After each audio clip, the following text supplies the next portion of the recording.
Hello dear students, welcome to Knowledge Armory. I am Manoj Chaudhary. I am an English educator. And today we will discuss about the topic of distributive pronoun and distributive adjective.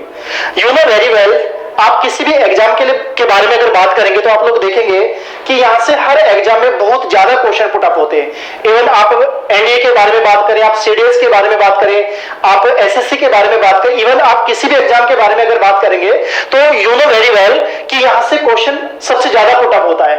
और student के mind में यहाँ पर काफी बड़ा phobia होता है। Student ये नहीं समझ पाता कि what is the difference between both sentence, दोनों सेंटेंस में डिफरेंस क्या है। जब तक आप डिस्ट्रीब्यूटिव प्रोनाउन और डिस्ट्रीब्यूटिव एडजेक्टिव इन दोनों सेंटेंस में डिफरेंस नहीं समझ पाओगे तो आप एग्जाम में सेंटेंस को राइट नहीं कर पाओगे। तो आज मैं आपसे बात करूंगा कि किसी भी सेंटेंस को इजी वे में आप कैसे समझेंगे कि कौन सा सेंटेंस डिस्ट्रीब्यूटिव प्रोनाउन का है और कौन सा सेंटेंस डिस्ट्रीब्यूटिव एडजेक्टिव का है। बट उससे पहले आप एक बात समझ लीजिए कि प्रोनाउन और एडजेक्टिव इनके कुछ पार्ट सेम होते हैं जिसका डिफरेंस को लेकर एग्जामिनर क्वेश्चन पुट अप करेगा और उसी डिफरेंस को समझाने के लिए, उसी डिफरेंस को क्रिएट करने के लिए एग्जामिनर हमें वहां पर फंसा देता है। क्लियर? जिससे हमें इजी वे में उसको, अगर मुझे उसके डिफरेंस को समझ लिया, अगर मुझे वहां पर क्लियर हो गया, फिर हम लोग किसी भी एग्जाम में वहां से क्वेश्चन में फंसेंगे नहीं। क्लियर? तो चलिए बात करते हैं दोनों में डिफरेंस क्या है। अब देखो, सपोज दैट एक आइडेंटिफिकेशन आप यहां पर समझेंगे, एक आइडेंटिफिकेशन आप यहां पर समझेंगे। सबसे पहले आप ये देखें कि डिस्ट्रीब्यूटिव वर्ड होते कौन कौन से हैं। Each, either, neither, any and none. इन वर्ड को हम लोग बोलते हैं डिस्ट्रीब्यूटिव। क्लियर? तो ये यही पार्ट है, डिस्ट्रीब्यूटिव एडजेक्टिव का भी पार्ट है और यही पार्ट है डिस्ट्रीब्यूटिव प्रोनाउन का भी पार्ट है। क्लियर? तो आप एक बात समझिए आप यहां पर कि सपोज दैट आपने यहां पर कोई भी वर्ड यूज हुआ है, ईच, आइदर, अगर इन वर्ड के एकदम बाद प्रेपोजिशन का यूज हुआ है, अगर इन वर्ड के एकदम बाद प्रेपोजिशन का यूज हुआ है, प्रेपोजिशन के बाद नाउन का यूज हुआ है, तो सेंटेंस बनेगा आपका डिस्ट्रीब्यूटिव प्रोनाउन का। वो सेंटेंस यूज करेंगे हम लोग डिस्ट्रीब्यूटिव प्रोनाउन में। बट अगर इन वर्ड के जस्ट एकदम बाद नाउन का यूज हुआ है तो आप अच्छे से जानते हैं कि एडजेक्टिव वो वर्ड है जो किसी भी नाउन को क्वालिफाई करता है। अगर इन वर्ड के जस्ट एकदम बाद नाउन का यूज हुआ है तो सेंटेंस बनेगा आपका डिस्ट्रीब्यूटिव एडजेक्टिव का। आई होप ये बात आपको अच्छे से क्लियर हो गया होगा कि अगर इन वर्ड के जस्ट एकदम बाद प्रेपोजिशन का यूज होता है तो सेंटेंस बनेगा आपका डिस्ट्रीब्यूटिव प्रोनाउन का। बट अगर इन सेंटेंस के जस्ट एकदम बाद नाउन का यूज होता है तो सेंटेंस बनेगा आपका डिस्ट्रीब्यूटिव एडजेक्टिव का। चलिए सेंटेंस के अकॉर्डिंग मैं आपको एक बार सेंटेंस में समझा देता हूं। देखो, फर्स्ट सेंटेंस मेरे पास है, each of the boys is going to play hockey. सबसे पहले यहां से आप अगर बात करेंगे, मैं आप अगर डिफेंस एग्जाम के बारे में अगर मैं बात करूं तो आप यू नो वेरी वेल कि यहां से डिफेंस एग्जाम में पार्ट्स ऑफ स्पीच पूछे जाते हैं। एग्जामिनर का सबसे पहले क्वेश्चन ही यहां पर ये होगा कि यहां पर ये जो ईच है ये कौन सा पार्ट ऑफ स्पीच है। तो आप लोग देखोगे ईच के जस्ट एकदम बाद प्रेपोजिशन यूज हुआ है, इसके जस्ट एकदम बाद प्रेपोजिशन यूज हुआ है तो ईच यहां पर प्रोनाउन के लिए काम करेगा। क्लियर? और कौन सा प्रोनाउन है? Distributive pronoun. क्लियर? अब देखो, डिस्ट्रीब्यूटिव प्रोनाउन के जस्ट एकदम बाद प्रेपोजिशन यूज हुआ है, प्रेपोजिशन के बाद प्लूरल नाउन है, प्लूरल नाउन के जस्ट एकदम बाद सिंगुलर वर्ब है। अब बच्चे के माइंड में डाउट क्या है कि यहां पर नाउन प्लूरल है बट वर्ब सिंगुलर कैसे होगा। आप इजी वे में एक बात समझिए, अगर आपके पास कोई ऐसा सब्जेक्ट है जिसमें प्रेपोजिशन लगी हुई है तो इजी वे में यह समझेगा कि प्रेपोजिशन से पहले का जो पार्ट होता है वो सेंटेंस का सब्जेक्ट होता है और प्रेपोजिशन के बाद का जो पार्ट होता है वो सेंटेंस का ऑब्जेक्ट होता है। तो यहाँ पे जो बॉयज यहाँ पर यूज हुआ है ये सेंटेंस का ऑब्जेक्ट है और सब्जेक्ट है यहाँ पर ईच। ईच का मतलब यहाँ पर जितने भी बॉयज हैं उन बॉयज के बारे में इंडिविजुअल बात हुआ है तो यहाँ पर ईच के अकॉर्डिंग वर्ब कैसा यूज होगा? Singular verb. आई होप ये बात आपको क्लियर हो गई होगी। तो आप नेक्स्ट सेंटेंस देखिएगा। अब देखो नेक्स्ट सेंटेंस, अगर मुझे उसी सेंटेंस को एडजेक्टिव में रिप्लेस करना है तो हम लोग क्या बोलेंगे? Each boy. ईच के जस्ट एकदम बाद देखो मैंने किसका यूज किया? नाउन। और यहाँ पर नाउन भी कैसा यूज हुआ है? Singular noun. सिंगुलर नाउन के जस्ट एकदम बाद सिंगुलर वर्ब है तो ये सेंटेंस आपका राइट है। तो सेंटेंस कौन सा बना? ये आपका डिस्ट्रीब्यूटिव एडजेक्टिव। नेक्स्ट सेंटेंस देखो, आइदर।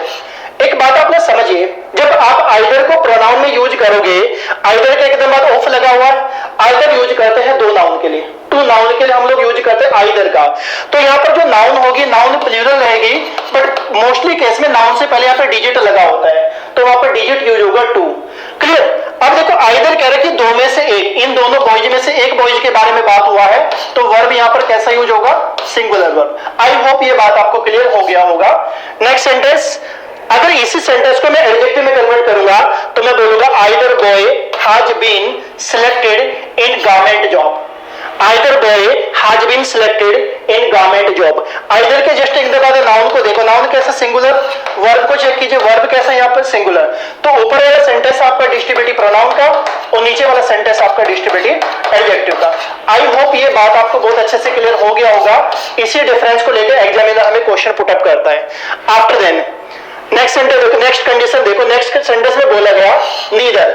आपको एक बात पता है, आइदर और नीदर दो नाउन के लिए यूज होता है, आइदर पॉजिटिव केस में और नीदर नेगेटिव केस में। Clear?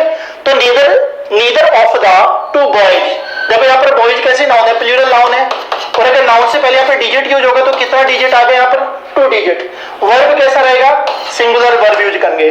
But you know very well neither negative sense देता है, तो कभी भी एक सेंटेंस में डबल नेगेटिव वर्ड यूज नहीं करेंगे। तो यहां से आप किसको रिमूव करोगे, आप यहां से नॉट को रिमूव करेंगे। क्लियर? नेक्स्ट सेंटेंस देखो, नेक्स्ट सेंटेंस में बोलेंगे neither boy is going to market. Neither यहां पर कौन सा पार्ट ऑफ स्पीच है, नीदर यहां पर एडजेक्टिव के लिए काम कर रहा है, क्योंकि नीदर के जस्ट एकदम बाद नाउन यूज हुआ है, और नाउन यहां पर कैसा नाउन है, सिंगुलर नाउन। तो यहां पर वर्ब भी कैसा यूज करेंगे, use singular verb. Clear? Next sentence, next sentence. अब देखो मैं आपको सारे पीवाई यूज कराता हूं, चाहे वो एनडी के एग्जाम के हो, सीडीएस के एग्जाम के हो, या किसी भी एग्जाम के हो। अब देखो एग्जामिनर क्वेश्चन यहां से कैसे पुट अप करेगा। First sentence is each of them had to understand their responsibility. आपने देखा कि ईच के बाद ऑफ लगा हुआ है, तो ईच यहां पर क्या है, प्रोनाउन। प्रोनाउन के बाद जो भी नाउन, अभी यहाँ पर जो भी नाउन या प्रोनाउन आप यूज करोगे वो प्लूरल होना चाहिए, वर्ब यहाँ पर सिंगुलर वर्ब होना चाहिए, और पोजेसिव केस भी यहाँ पर कैसा होना चाहिए, सिंगुलर। बट यहाँ पर देयर यूज हुआ है, तो यहाँ पर आप पोजेसिव केस का यूज करेंगे, हिज, क्योंकि आप पोजेसिव केस का यूज करेंगे आप ईच के अकॉर्डिंग। आप पोजेसिव केस यहाँ पर किसके अकॉर्डिंग यूज करेंगे, ईच के अकॉर्डिंग, क्योंकि यहाँ पर जितने भी नाउन या प्रोनाउन है, जितने भी यहाँ पर सब्जेक्ट है, उन सब्जेक्ट के बारे में इंडिविजुअल बात हुआ, अकेले अकेले के बारे में बात हुआ है, इसलिए यहाँ पर हम लोग वर्ब भी सिंगुलर यूज करेंगे और पोजेसिव केस भी सिंगुलर यूज करेंगे। क्लियर? नेक्स्ट सेंटेंस देखो, नेक्स्ट सेंटेंस में बोला गया neither of the to friends has got their money back from the company. Neither के बाद ऑफ यूज हुआ है, तो यहाँ पर नीदर प्रोनाउन के लिए काम कर रहा है, यहाँ पर प्लूरल नाउन यूज हुआ है, और नाउन से पहले यहाँ पर 2 डिजिट यूज हुआ है, वर्ब यहाँ पर सिंगुलर है, तो यहाँ पर एरर कहां पर दिखा है, एरर मुझे फाइंड आउट हो रहा है पोजेसिव केस में, तो use his in place of there. आप यहाँ पर किसका यूज करेंगे, हिज का यूज करेंगे देयर की जगह पर। Clear? Next sentence, each girl was given a packet of sweets and she was happy. आप यहाँ पे देखें ईच के जस्ट एक नंबर सिंगुलर नाउन है, वर्ब यहाँ पे चेक कीजिए, सिंगुलर वर्ब यूज हुआ है। क्लियर? तो यू नो इस सेंटेंस में कोई भी एरर नहीं है, this sentence is right. Next sentence, neither of the two children said their prayer before going to bed. आपने देखा कि नीदर के बाद ऑफ लगा, तो नीदर यहाँ पर प्रोनाउन है, यहाँ पर नाउन प्लूरल यूज हुआ है, नाउन से पहले 2 डिजिट यूज हुआ है। क्लियर? तो यहाँ पर एरर कहां पर है, पॉजेसिव केस में, use his in place of there. आप हिज की जगह पर, देयर की जगह पर किसका यूज करेंगे, हिज का यूज करेंगे। क्लियर? नेक्स्ट सेंटेंस में बोला गया neither of the two sister have paid their tuition fee. Neither के बाद ऑफ लगा, तो नीदर यहाँ पर प्रोनाउन के लिए काम कर रहा है, यहाँ पर नाउन प्लूरल यूज होगा, नाउन से पहले यहाँ पे 2 डिजिट यूज हुआ है, यहाँ तक का सेंटेंस हमारा बिल्कुल राइट है। बट आप लोग देखोगे कि यहाँ पर वर्ब प्लूरल यूज हुआ है, यहाँ पर वर्ब प्लूरल यूज नहीं होगा, use singular verb in place of how. Clear? Next sentence, everyone of the women has a taste of their own. यहाँ पे एक बात और समझिए, इनके साथ एक वर्ड और होता है अपने पास, एवरी। आप लोग जानते हैं कि एवरी के जस्ट एकदम बाद हम लोग नाउन यूज करते हैं, जैसे मैंने बोला every boy, every girl, every student, every country. Every के जस्ट एकदम बाद नाउन यूज होता है, और नाउन भी कैसा, सिंगुलर नाउन। तो अगर एवरी के जस्ट एकदम बाद नाउन आएगा, तो एवरी यहां पर काम करेगा एडजेक्टिव के लिए। एवरी यहां पर किसके लिए काम करेगा, एडजेक्टिव के लिए। अगर मुझे एवरी वाले सेंटेंस को प्रोनाउन में कन्वर्ट करना है तो एवरी का प्रोनाउन होगा एवरीवन। चलिए, एवरीवन यहां पर किसके लिए काम करेगा? प्रोनाउन के लिए काम करेगा। आई होप ये बात आपको बहुत अच्छे से क्लियर हो गया होगा। तो सेंटेंस बैठेगा everyone of the women has a taste of their own. तो यहां पर देयर का यूज नहीं करेंगे, आप यहां पर किसका यूज करेंगे? वुमेन के बारे में बात हुआ तो use her in place of their. Next sentence any of their two boys, any of, ये देयर नहीं है, any of the two boys is your brother. आप इस सेंटेंस को एक बार ध्यान से देखिएगा। ये सेंटेंस ये लास्ट ईयर का पीवाईक्यू है आपके एग्जाम का। आप इस सेंटेंस को एक बार ध्यान से देखिएगा। यहाँ पर any of the two boys is your brother, यहाँ पर टू बॉयज के बारे में बात हुआ है। और आपको पता है कि जब भी आप दो नाउन के बारे में बात करते हैं, दो नाउन के लिए या तो आप आइदर का यूज करेंगे पॉजिटिव केस में और नेगेटिव केस में आप नीदर का यूज करेंगे। बट यहाँ पर एनी का यूज हुआ है। एनी का यूज करते हैं मोर देन टू नाउन के लिए। जब आप दो से ज्यादा नाउन के बारे में बात करते हैं तो आप वहां पर किसका यूज करते हैं?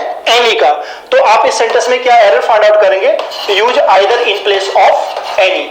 आप एनी के प्लेस पर आइदर का यूज करेंगे। Next sentence either of the 5 men will do your work successfully। Your work successfully. Clear? तो यहां पर भी आपने देखा कि यहां पर मैन से पहले कितना डिजिट यूज हुआ है? 5। क्लियर? और अभी मैंने आपको बताया कि जब भी आप मोर देन टू नाउन के बारे में बात करेंगे तो वहां पर आइदर का यूज नहीं करेंगे। आइदर का यूज करते हैं दो नाउन के लिए तो आप वहां पर एनी का यूज करेंगे क्योंकि सेंटेंस पॉजिटिव है। अगर यही सेंटेंस नेगेटिव होता तो आप यहां पर नन का यूज करते। Clear? Next sentence none of these two principals have been looking after his college well। none of these two, यहां पर टू नाउन के बारे में बात हुआ है। टू नाउन के बारे में अगर बात करेंगे तो दो नाउन के लिए आप किसका यूज करेंगे? सेंटेंस नेगेटिव है तो आप यहां पर नीदर का यूज करेंगे। Use neither in place of none. Clear? Next sentence either of 3 brothers knows this fact। यहां पर 3 ब्रदर मतलब मोर देन टू नाउन के बारे में बात हुआ है। और जब भी आप मोर देन टू नाउन के बारे में बात करेंगे तो पॉजिटिव केस में आप आइदर का यूज नहीं करेंगे, पॉजिटिव केस में आप एनी का यूज करेंगे क्योंकि आइदर यूज होता है जब आप दो नाउन के बारे में बात करते हैं। जब आप टू नाउन के बारे में बात करते हैं तो पॉजिटिव केस में आइदर और नेगेटिव केस में नीदर का यूज करेंगे। Next sentence none of his legs will be emptied. देखो यहाँ पर लेग्स के बारे में बात हुआ है और हिज लेग बोला गया, मतलब यहाँ पर ह्यूमन बीइंग के बारे में बात हुआ, मानव जाति के बारे में बात हुआ है। और आप बात जाते हैं मानव जाति के लिए दो यहाँ पर 2 लेग्स होती हैं। क्लियर? तो यहाँ पर आप नन का यूज नहीं करेंगे। यहाँ पर सेंटेंस नेगेटिव है तो आप यूज करेंगे use neither in place of none.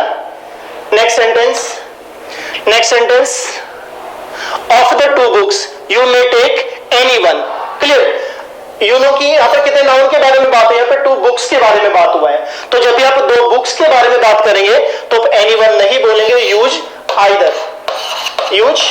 Either in place of any one. क्योंकि अभी मैं बार बार बोला कि एनी का यूज करते हैं मोर देन टू नाउन के लिए जब आप 2 से ज्यादा नाउन के बारे में बात करेंगे। each is required to submit their handwritten application। each के जस्ट एकदम बाद सिंगुलर वर्ब है। क्लियर? तो यहां पर पॉजेसिव केस भी कैसा होगा? सिंगुलर। तो use his in place of there. आप देयर की जगह पर किसका यूज करेंगे? हिज का। क्लियर? नेक्स्ट सेंटेंस देखिए none can say anything against their parents। none के जस्ट एकदम बाद वर्ब है तो यहां पर पॉजेसिव केस कैसा यूज होगा? सिंगुलर। तो use his in place of their. Next sentence every house has their own beauty. Every यहां पर किसके लिए काम कर? एडजेक्टिव के लिए। इसके जस्ट एकदम बाद देखो कैसे नाउन आएगी? Singular noun. वर्ब को चेक करो, सिंगुलर वर्ब है तो यहां पर पॉजेसिव केस भी कैसा होगा? सिंगुलर। तो हाउस के बारे में बात हुआ है तो पॉजेसिव केस यूज करेंगे इट्स। मतलब नॉन लिविंग थिंग के बारे में जब आप बात करते हैं, अगर नॉन लिविंग थिंग किसी नाउन पर अपना अधिकार दिखाती है तो उसके लिए पॉजेसिव केस यूज करते हैं इट्स का। Clear? Next sentence anyone has agreed to extend one's help to us। anyone के बारे में बात हुआ है। anyone के लिए आप once यूज नहीं करेंगे, आप वहां पर किसका यूज करेंगे?